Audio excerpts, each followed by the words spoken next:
আবারও স্বাগত। আপনারা দেখছেন দ্য বিজনেস। আমাদের সাথে স্টুডিওতে আছেন সিটিজেন্স ব্যাংকের ব্যবস্থাপনা পরিচালক আলমগীর হোসেন। জনাব আলমগীর, আমাদের এখানে যারা ইয়াং জেনারেশন, যারা আপনার মতো হতে চায়, আপনার মতো বড় ব্যাংকার হতে চায়, তারা আপনার জন্য প্রশ্ন পাঠায়। আমাদের শোয়ের মাধ্যমে তারা এই প্রশ্নটা পাঠাতে পারে। এই প্রশ্নগুলো আমরা র্যাপিড ফায়ার তৈরি করি, একটু দ্রুত উত্তর দিতে হয়, বাট উত্তর দিতে বেশ মজাও লাগে। আমি প্রথম প্রশ্নটা করছি, 1 নম্বর প্রশ্ন। আপনার কাছে ব্যাংকিংয়ের সবচেয়ে বড় চ্যালেঞ্জ কোনটিকে মনে হয়, নিয়ন্ত্রণ নাকি উদ্ভাবন? উদ্ভাবনকে আপনার চ্যালেঞ্জ মনে হয়। দ্বিতীয়ত, কাস্টমার আস্থা হারাচ্ছে বলে মনে হলে আপনি প্রথমে কোন পদক্ষেপ নেবেন? সেবার মান বাড়াবেন নাকি কমিউনিকেশন স্ট্র্যাটেজি চেঞ্জ করবেন? আমি দুটোই করব। কোনোটাকে প্রায়োরিটি দেবেন না? প্রায়োরিটি হচ্ছে কি, আমার সেবার মান তো অবশ্যই বাড়াতে হবে। সেবার মান বাড়াবো, আবার ওই বার্তাটা সবাইকে আপনি পৌঁছে দেবেন। 3 নম্বর প্রশ্ন, এমন কোনো ব্যাংকিং প্র্যাকটিস যেটার চর্চা এখনো বাংলাদেশের ব্যাংকিং ইন্ডাস্ট্রিতে খুব বেশি হয় না, কিন্তু এটা হলে খুব সত্যি কাজে লাগতো? এমন কোনো চর্চার কথা আপনার মনে পড়ে যে এই প্র্যাকটিসটা আরেকটু বাড়লে ভালো হতো?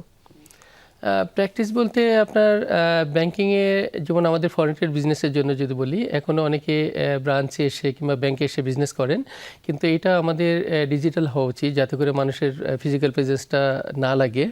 যেমন আপনার ধরেন, যাতে করে ঘরে বসেই ট্রেড বিজনেসটা করতে পারেন। এটা শুরু হয়েছে কিছু কিছু ব্যাংকে, কিন্তু এটা ডেভেলপ করতে হবে। চতুর্থ প্রশ্ন, সিদ্ধান্ত নেওয়ার সময় আপনি কিসে বেশি ভরসা করেন? প্রযুক্তিকে বেশি বিশ্লেষণ করেন, অর্থাৎ ডেটাকে অ্যানালাইসিস করেন, নাকি আপনি ইন্টারপার্সোনাল ইনপুট বেশি নেন, অর্থাৎ অন্যদের কাছ থেকে বেশি শোনেন? আসলে ডেটা ইম্পর্টেন্ট। আমরা যখনই কোনো অ্যানালাইসিস করি, বিশেষ করে লোনস অ্যাডভান্সের ক্ষেত্রে, সেই ফাইন্যান্সিয়াল প্যারামিটারগুলো আমাদের জন্য ইম্পর্টেন্ট থাকে।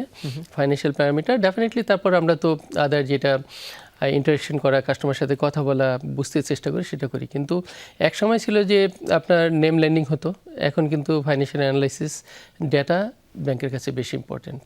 ওকে, 5 নম্বর প্রশ্ন, আগামী 5 বছরে তরুণ ব্যাংকারদের জন্য সবচেয়ে গুরুত্বপূর্ণ ট্রেনিং কোনটা হবে? ডিজিটাল ব্যাংকিং, ডিজিটাল ট্রেনিংটা নিতে হবে আর কি। এখন ধরেন ঘরে বসে নিতে পারে। আর আরেকটা হচ্ছে যে আগে যে ট্রেনিং ছিল আমাদের, ট্রেনিংটা তারপর ডেভেলপমেন্টটা হতো কি আপনার ট্রেনিং একাডেমি বেসড। এখন কিন্তু ডিজিটাল ট্রেনিং, ডিজিটাল ব্যাংকিং করতে হবে, ডিজিটাল ট্রেনিংটার দিকে এগোতে হবে বেশি। ওকে, 6 নম্বর প্রশ্ন, ভুল সিদ্ধান্ত যদি কখনো হয়ে যায় আপনি তখন কি করেন? সমস্যার কারণ আগে খুঁজবেন নাকি আগে টিমের মনোবল ঠিক রাখবেন? টিমের মনোবলটা তো অবশ্যই ঠিক রাখতে হবে, কেননা টিম যদি মনোবল হারিয়ে ফেলে তাহলে কিন্তু আপনি ভালো পারফর্ম করতে পারবেন না। টিমের মনোবলটা আপনাকে ঠিক রাখতে হবে। তারপর ভুল যদি হয়ে যায়, তাহলে আমাদের কিন্তু আমরা দেখি কেন ভুলটা হলো, যাতে করে রিপিটেশন না হয়। এটা প্রিভেন্টিভ মেজার কি নিতে হয়, আমরা কিন্তু মেজারটা নেই।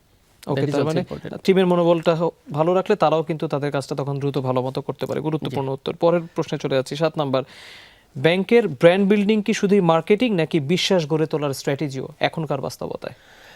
এখনকার বাস্তবতায় বিশ্বাস গড়ে তোলাটা বেশি ইম্পর্টেন্ট, কেননা বর্তমানে ইন্ডাস্ট্রিতে আপনার কিন্তু বিশ্বাসের জায়গায় ঘাটতি হয়েছে। Public confidence, customers confidence, this is very important. Okay, আমরা 8 নম্বর প্রশ্নে যাচ্ছি, লিডারশিপে কোনটা বেশি জরুরি, দৃঢ়তা নাকি নমনীয়তা? দৃঢ়তা। সফট হওয়া যাবে না। আপনি সফট হবেন সফট হওয়ার জায়গায়, কিন্তু দৃঢ়তা মানে এই না কিন্তু আপনি রুড হচ্ছেন। দৃঢ়তা হচ্ছে আপনাকে কনফিডেন্ট হতে হবে। ওকে, ফেয়ার এনাফ। 9 নম্বর প্রশ্ন, আপনি অবসরে কি করেন? আমি অবসরে বই পড়ি, গান শুনি। ওকে, 10 নম্বর প্রশ্ন, একটু হাইপোথেটিক্যাল সিচুয়েশন এখানে আমরা সবাইকে দিই, আপনাকেও দিচ্ছি। এটা তরুণরা জানতে চায় যে ধরুন গ্রাহক অভিযোগ বেড়ে যাচ্ছে এবং সোশ্যাল মিডিয়ায় ব্যাংকের ইমেজ ক্ষতিগ্রস্ত হয়ে যাচ্ছে কোনো কারণে, আপনি কি প্রথমে টিমের প্রসেস ঠিক করবেন নাকি পাবলিক রিলেশনের ব্যাপ্তি বাড়াবেন বা পরিধি বাড়াবেন? এরকম হয় কিনা কখনো জানি না, বাট কখনো যদি এরকম হয় আপনি কি করবেন? আপনার স্ট্র্যাটেজি কি হবে? আমার স্ট্র্যাটেজি পাবলিক রিলেশনটা বাড়ানো। কারণ হচ্ছে যদি পাবলিক কনফিডেন্স নষ্ট হয়ে যায়, এটা ইম্পর্টেন্ট। প্রতিষ্ঠানের জন্য অনেক বড় ক্ষতি। আগে মানুষকে বোঝাতে হবে, জানাতে হবে যে আমাদের জায়গাটা ক্লিয়ার করতে হবে আসলে কি, তাই না? ওকে, আমরা র্যাপিড ফায়ারের অংশটি শেষ করলাম। আশা করি যাদের যে উত্তর দরকার তারা সেটি পেয়ে গিয়েছে।